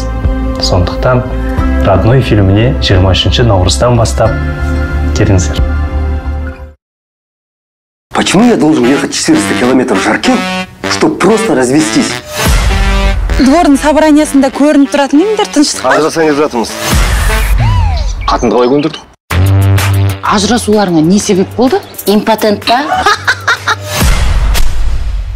Алғашқы проектім родной фильмі, продюсерлік дебютім. Тақырып өте актуалды. Бомба болады ғой, пушка болады ғой. Бұл өзекті тақырыптардың бірі деп ойлаймын. Сол үшін бару керексіз. Комедия, ішінде драмасы бар. Ажырасам деп жатқан отбасылар ажыраспас бұрын міндетті түрде осы киноны көріңіздер. Мүмкін содан кейін ажыраспайсыздар. Родной фильмінің сценарийі тек қана арзан күлкі емес, комедия, ішінде драмасы бар, отбасылық құндылықтарды жастар тілінде әзілмен әдемілеп жеткізіп, әр көрерменге ой салатын фильм. Комедия, және де бұл комедияны шығаратын екі адам бар, біздің роднойлар, біздің көршілер, Сапар мен Катя. Өте қызықты персонаждар. Мен қанша фильм көрдім, бірақ дәл осындай персонаждарды бұрын көрмегем. Дәл мен ғой мынау жаңағы Катя мен деген сияқты әйелдер өздерін көреді деген ойдамын. Әрине, кез келген киноны түсірген кезде оның бір айтар ойы бар. Бұл кинода да ондай нәрсе бар. Жалпы қазір дәл жер көлемі 9-шы орын болса, кеңдігінен ажырасудан да 9-шы орын екен. Сондықтан ол нәрсені біз қалай да болсын осы киномен біраз отбасылардың ажырасуын тоқтатып қаламыз деген ойдамын. Осы менің құрдастарым арасында болып жатқан көбісінен естимін осындай семьясындағы проблемалар жайлы, ажырасу жайлы. Сондықтан өзімде өте актуалды ғой, ойнауым керек, неге ойнамасқа деп шешім қабылдадым. Қазіргі таңда көптеген жас отбасылар тағдырдың сынақтарын көтере алмай, ажырасуға бел буып жатады. Ажырасуға бір себеп тауып жатқан жандар біздің фильмнен ажыраспауға мың себеп таба алады деп айта аламын. Бұл отбасылық фильмге бәрі бару керек деп ойлаймын. Неге? Себебі бұл біріншіден комедия, күліп қайтасыз. Екіншіден драма, жылап қайтасыз. Фильмнің жалпы мағаны, сценарийдің мағаны, басы бар, ортасы бар, аяғы бар. Актерлік состав өте керемет. Өте талантты жігіттер, қыздар. Меніңше ондай актерлар сомдаған рөл, сомдаған кино жаман болмайды. Бастысы өзім қуаныштымын, шыны керек, осындай құрамда, осындай кинода бой көрсеткеніме. Жалпы фильмімізді арзан, сапасыз деп айта алмаймын. Себебі сценаристеріміз өте мықты. Қырғызстанның азаматтары «В поисках мамы», «Каникулы оффлайн» деген сияқты үлкен проекттерді жазып жүрген жігіттер. Режиссеріміз қырғыздың азаматы Бақыт Османқанов деген кісі.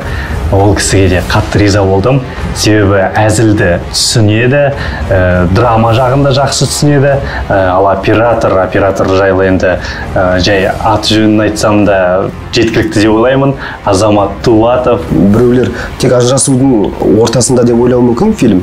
Жоқ, туыс, дос, Сапардың мен достығына шын мәнінде бұл жерде риза боламын. Ондай достар шын мәнінде қазір аз. Біздің елдің, біздің жердің қандай кең екенін осы фильмде әдемі суреттеген. Міндетті түрде келіңіздер. Біз барлық қалада сіздермен бірге боламыз, бірге болуға тырысамыз, және де бізбен бір қатарда отырып киноны тамашалағандарыңызға біз қуанатын боламыз. Сондықтан баршаңызды 23 наурыз барлық Қазақстанның кинотеатрларынан көрсететін осындай тамаша комедия «Родной» фильміне шақырамыз. Осы киноны көруге шақырамын, өйткені берер тәрбиесі көп, берер дүниесі көп, соның бәрін сіздер бағалау керексіздер. «Родной» фильмі 23 наурыздан бастап еліміздің барлық кинотеатрларынан көрсететін болады. Бір қызығы, Рамазан айының бірінші күнімен тұспа-тұс келіп тұр. Көптеген ағаларым, танитын продюсерлерім, оразада шығуға қорықпайсың ба деген сұрақ қойған болатын маған. Біреу қорқытып айтатын, ойбой, оразада кім барады киноға деп. Бірақ бір Аллам өзі қолдайды деп ойлаймын. Себебі біз ажыраспауға шақырып жатырмыз. Білуімше, Құдайдың ең ұнамайтын істерінің бірі ол ажырасу. Сондықтан Алланың өзі қолдап, прокатымыз мықты өтеді деген сенімдемін. Біздің «Родной» фильмімізді көргеннен кейін бір отбасы болса да ажырасамын деген ойын алып тастап, ажыраспаймыз, болды ары қарай бақытты өмір сүреміз десе, оның өзі біз үшін үлкен жеңіс. Сондықтан «Родной» фильміне 23 наурыздан бастап келіңіздер. Почему я должен ехать 400 километров в Жаркент, чтобы просто развестись? двордың собраниясында көрініп тұратын емдер тыныштық па? Ажырасайын деп жатырмыз. Қатынды қалай көндірдік? Ажырасуларыңа не себеп болды? Импотент па? Алғашқы проектім «Родной» фильмі, продюсерлік дебютым. Тақырып өте актуалды. Бомба болады ғой, пушка болады ғой. Бұл өзекті тақырыптардың бірі деп ойлаймын. Сол үшін бару керексіз. Комедия, ішінде драмасы бар. Ажырасам деп жатқан отбасылар ажыраспас бұрын міндетті түрде осы киноны көріңіздер. Мүмкін содан кейін ажыраспайсыздар. «Родной» фильмінің сценарийі тек қана арзан күлкі емес, комедия, ішінде драмасы бар, отбасылық құндылықтарды жастар тілінде әзілмен әдемілеп жеткізіп, әр көрерменге ой салатын фильм. Комедия, және де бұл комедияны шығаратын екі адам бар, біздің роднойлар, біздің көршілер, Сапар мен Катя. Өте қызықты персонаждар. Мен қанша фильм көрдім, бірақ дәл осындай персонаждарды бұрын көрмегем. Дәл мен ғой мынау жаңағы Катя мен деген сияқты әйелдер өздерін көреді деген ойдамын. Әрине, кез келген киноны түсірген кезде оның бір айтар ой бар. Бұл кинода да ондай нәрсе бар. Жалпы қазір дәл жер көлемі 9-шы орын болса, кеңдігінен ажырасудан да 9-шы орын екен. Сондықтан ол нәрсені біз қалай да болсын осы киномен біраз отбасылардың ажырасуын тоқтатып қаламыз деген ойдамын.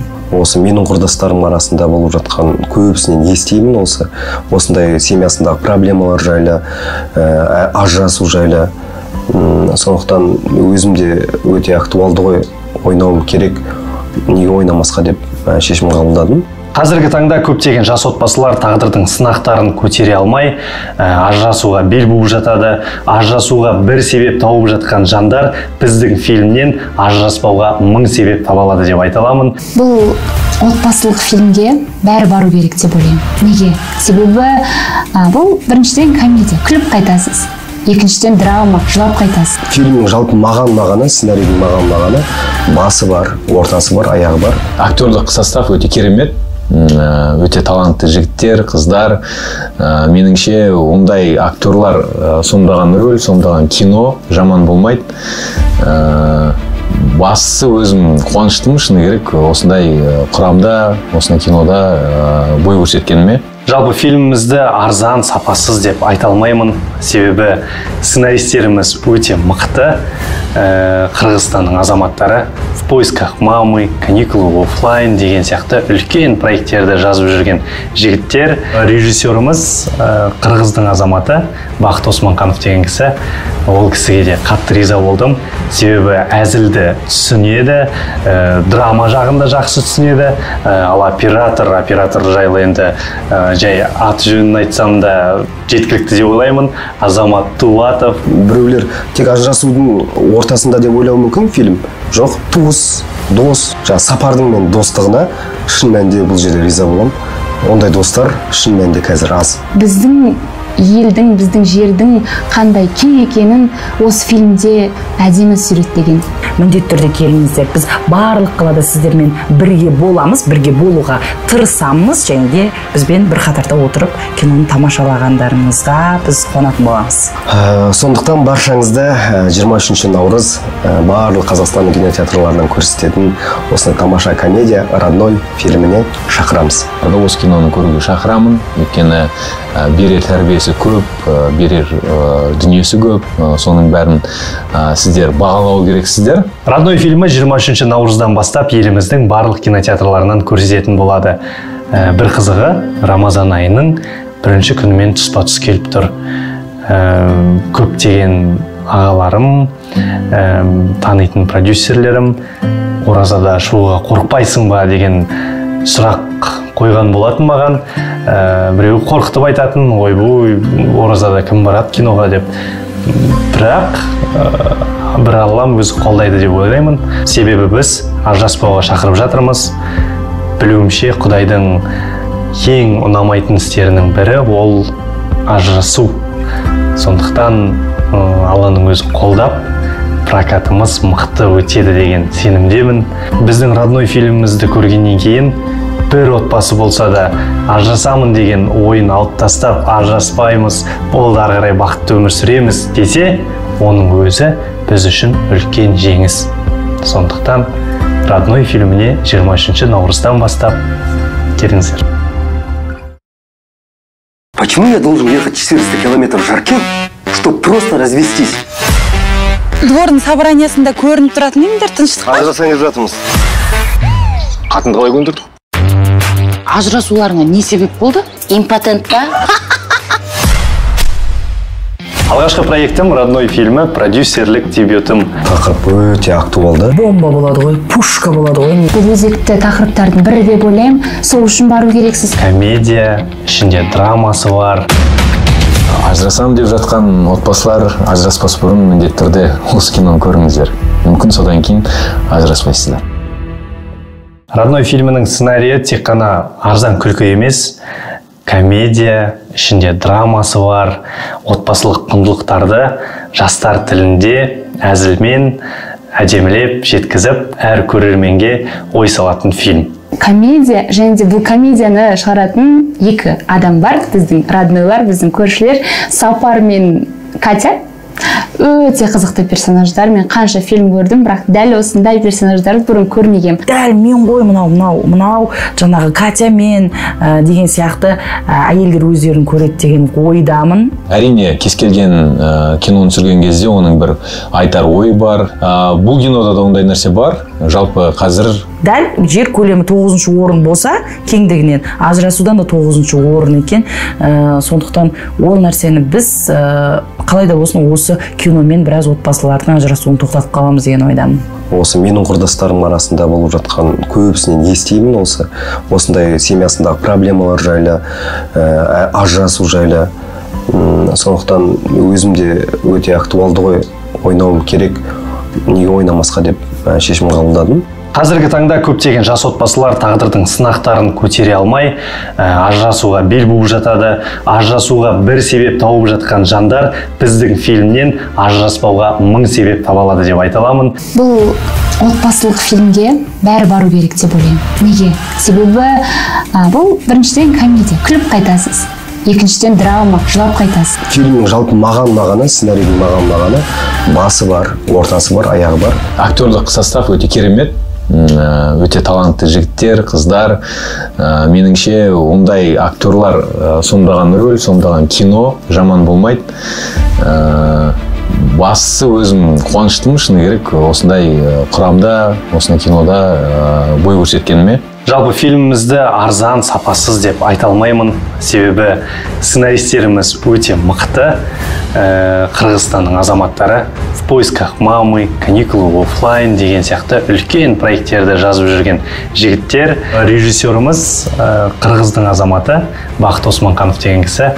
Ол кісіге де қатты риза болдым, себебі әзілді түсінеді, драма жағында жақсы түсінеді. Ал оператор жайлы енді жай аты жөнін айтсам да жеткілікті деп ойлаймын. Азамат Тулатов. Біреулер тек ажырасудың ортасында деп ойлауы мүмкін фильм. Жоқ, туыс, дос, Сапардың мен достығына шын мәнінде бұл жерде риза боламын. Ондай достар шын мәнінде қазір аз. Біздің елдің, біздің жердің қандай кең екенін осы фильмде әдемі суреттеген.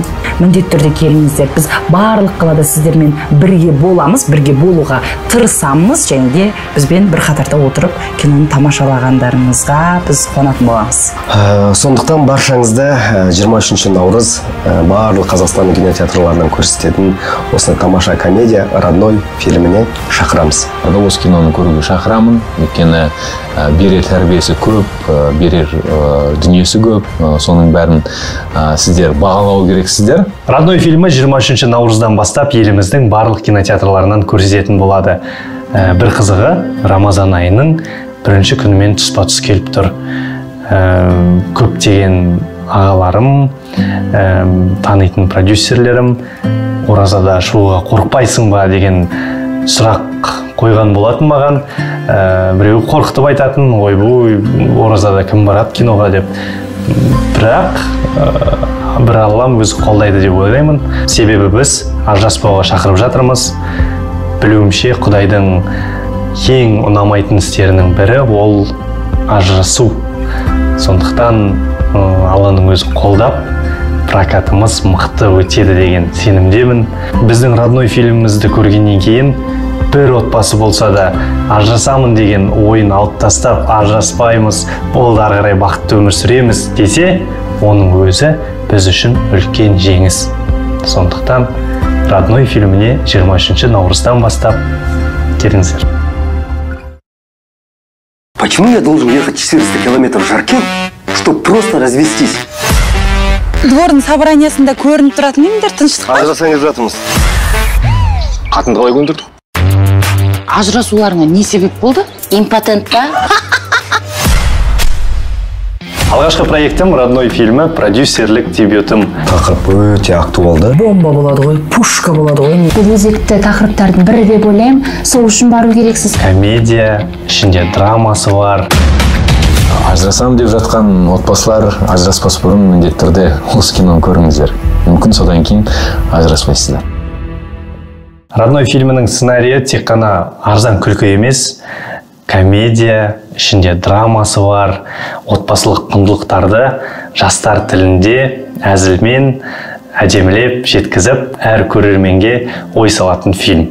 Комедия, және де бұл комедияны шығаратын екі адам бар, біздің роднойлар, біздің көршілер, Сапар мен Катя.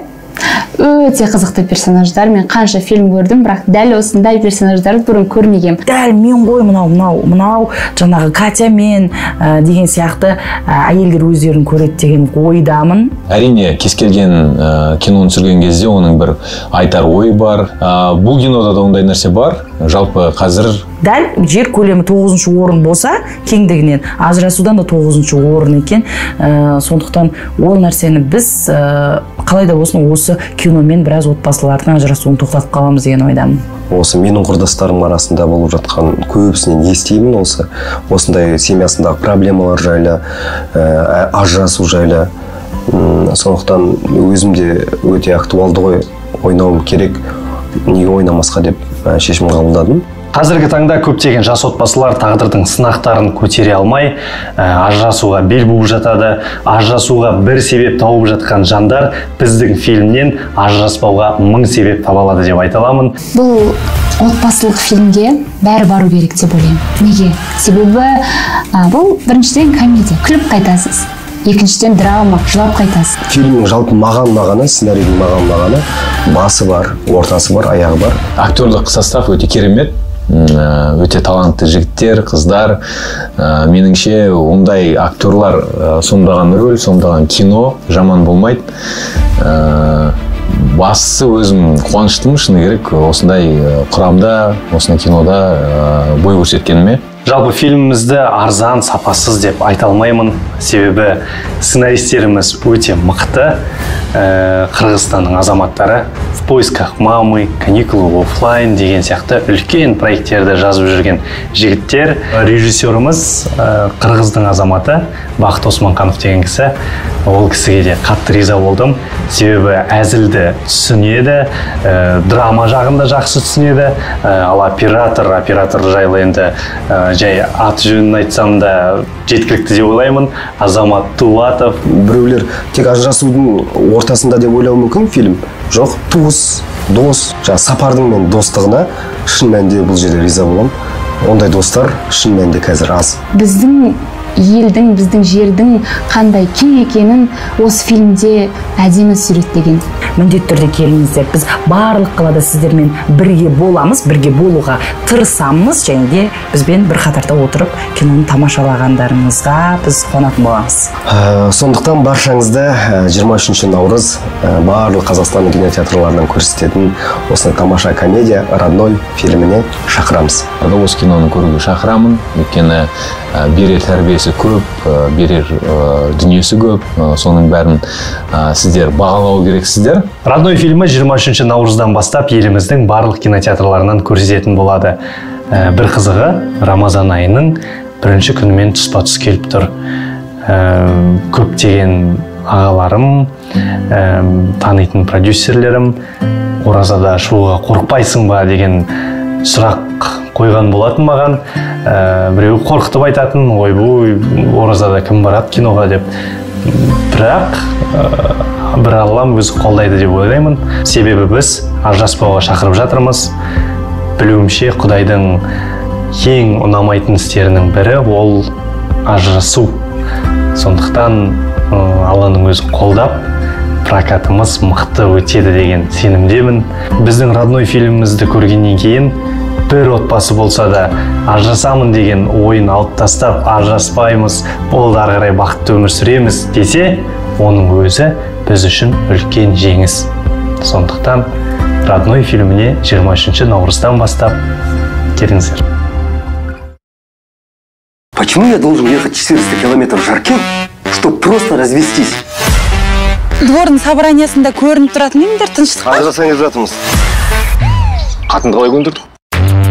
Ажырасуларыңа не себеп болды? Импотент па? Алғашқы проектім родной фильмі, продюсерлік дебютым. Тақырып өте актуалды. Бомба болады ғой, пушка болады ғой. Бұл өзекті тақырыптардың бірі деп ойлаймын, сол үшін бару керексіз. Комедия, ішінде драмасы бар. Ажырасам деп жатқан отбасылар ажыраспас бұрын міндетті түрде осы киноны көріңіздер. Мүмкін содан кейін ажыраспайсыздар. Родной фильмінің сценарийі тек қана арзан күлкі емес, комедия, ішінде драмасы бар, отбасылық құндылықтарды жастар тілінде әзілмен әдемілеп жеткізіп, әр көрерменге ой салатын фильм. Комедия, және де бұл комедияны шығаратын екі адам бар, біздің роднойлар, біздің көршілер, Сапар мен Катя.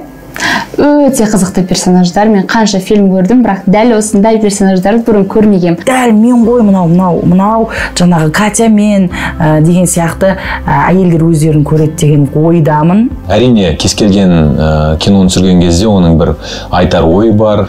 Бұл кинода да ондай нәрсе бар. Жалпы қазір дәл жер көлемі 9-шы орын болса, кеңдігінен ажырасудан да 9-шы орын екен. Сондықтан ол нәрсені біз қалай да болсын осы киномен біраз отбасылардың ажырасуын тоқтатып қаламыз деген ойдамын. Осы менің құрдастарым арасында болып жатқан көбісінен естимін осындай семьясындағы проблемалар жайлы, ажырасу жайлы. Сондықтан өзімде өте актуалды ғой, ойнауым керек, неге ойнамасқа деп шешім қабылдадым. Қазіргі таңда көптеген жас отбасылар тағдырдың сынақтарын көтере алмай, ажырасуға бел буып жатады. Ажырасуға бір себеп тауып жатқан жандар біздің фильмнен ажыраспауға 1000 себеп таба алады деп айта аламын. Бұл отбасылық фильмге бәрі бару керек деп ойлаймын. Неге? Себебі бұл біріншіден комедия, күліп қайтасыз. Екіншіден драма, жылап қайтасыз. Фильмнің жалпы мағаны, сценарийдің мағаны, басы бар, ортасы бар, аяғы бар. Актерлік состав өте керемет. Өте талантты жігіттер, қыздар. Меніңше ондай актерлар сомдаған рөл, сомдаған кино жаман болмайды. Бастысы өзім қуаныштымын, шыны керек, осындай құрамда, осындай кинода бой көрсеткеніме. Жалпы фильмімізді арзан, сапасыз деп айта алмаймын, себебі сценаристеріміз өте мықты. Қырғызстанның азаматтары «В поисках мамы», «Каникулы офлайн» деген сияқты үлкен проекттерді жазып жүрген жігіттер. Режиссеріміз қырғыздың азаматы Бақыт Османқанов деген кісі. Ол кісіге де қатты риза болдым, себебі әзілді түсінеді, драма жағында жақсы түсінеді. Ал оператор жайлы енді жай аты жөнін айтсам да жеткілікті деп ойлаймын. Азамат Тулатов. Біреулер тек ажырасудың ортасында деп ойлауы мүмкін фильм. Жоқ, туыс, дос, Сапардың мен достығына шын мәнінде бұл жерде риза боламын. Ондай достар шын мәнінде қазір аз. Біздің елдің, біздің жердің қандай кең екенін осы фильмде әдемі суреттеген. Міндетті түрде келіңіздер. Біз барлық қалада сіздермен бірге боламыз, бірге болуға тырысамыз, және де бізбен бір қатарда отырып киноны тамашалағандарыңызға біз қуанатын боламыз. Сондықтан баршаңызды 23 наурыз барлық Қазақстанның кинотеатрларынан көрсететін осындай тамаша комедия «Родной» фильміне шақырамыз. Осы киноны көруге шақырамын, өйткені берер тәрбиесі көп, берер дүниесі көп, соның бәрін сіздер бағалау керексіздер. «Родной» фильмі 23 наурыздан бастап еліміздің барлық кинотеатрларынан көрсететін болады. Бір қызығы, Рамазан айының 1-ші күнімен тұспа-тұс келіп тұр. Көптеген ағаларым, танитын продюсерлерім оразада шығуға қорықпайсың ба деген сұрақ қойған болатын маған. біреу қорқытып айтатын, ойбой оразада кім барады киноға деп. Бірақ бір Аллам өзі қолдайды деп ойлаймын. Себебі біз ажыраспауға шақырып жатырмыз. Білуімше Құдайдың ең ұнамайтын істерінің бірі ол ажырасу. Сондықтан Алланың өзі қолдап, прокатымыз мықты өтеді деген сенімдемін. Біздің родной фильмімізді көргеннен кейін бір отбасы болса да ажырасамын деген ойын алып тастап, ажыраспаймыз, болды ары қарай бақытты өмір сүреміз десе, оның өзі біз үшін үлкен жеңіс. Сондықтан родной фильміне 23 наурыздан бастап келіңіздер.